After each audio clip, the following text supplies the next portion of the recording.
Cassava is grown extensively in Haiti, though it's native to South America. It's also grown in Africa in many places, I believe with Nigeria being the highest producer of cassava.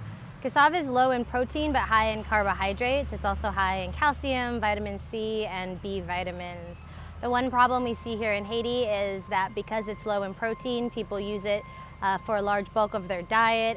In Cuba, they use the bitter cassava as a medicinal to treat hypertension, headaches, as well as IBS. But in Haiti, people use the cassava leaves when they have migraine or a wild headache. And Jorgen, tell me, you can remove the root of the cassava but leave the plant. Is that true? And then it will grow another root underneath? Yeah, you can take the same wood or the branches. You will cut them pieces to replant them. Maybe in 6 months you will have the roots will be grow enough. All right, now that we've learned a little bit about cassava, let's take a look at how it's made.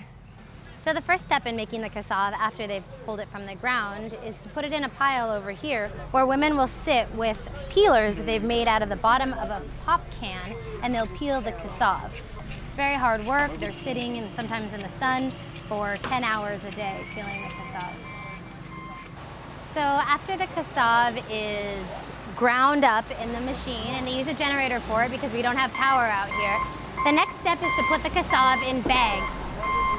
Once the cassava shreds are put into bags, they need to express the liquid. The cassava is pretty hardy in liquid, so they will take the bags of liquid and they will put it on this machine right here.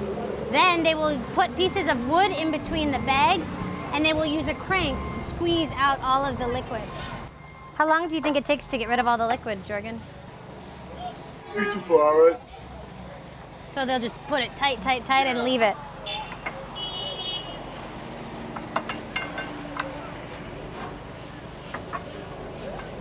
So depending on where you buy your cassava, there are different ingredients that they put in the middle.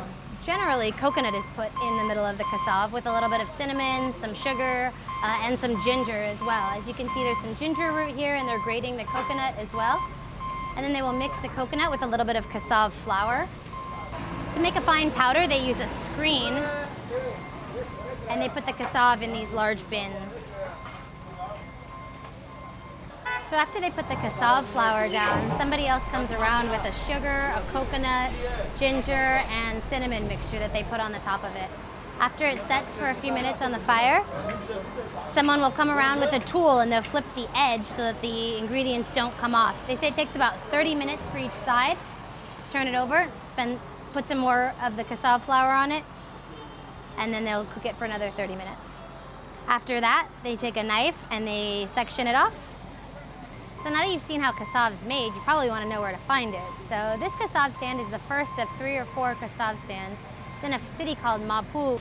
So when you buy cassava, you buy it by the bag. It's about 3.5 or 4 pound bag that you get for about 300 goud. Generally, you just drive up in your car and someone will come running with a bag, and then you can test to see how fresh the cassava is. And once you realize that that's the fresh bag that you want, you buy the bag and get here.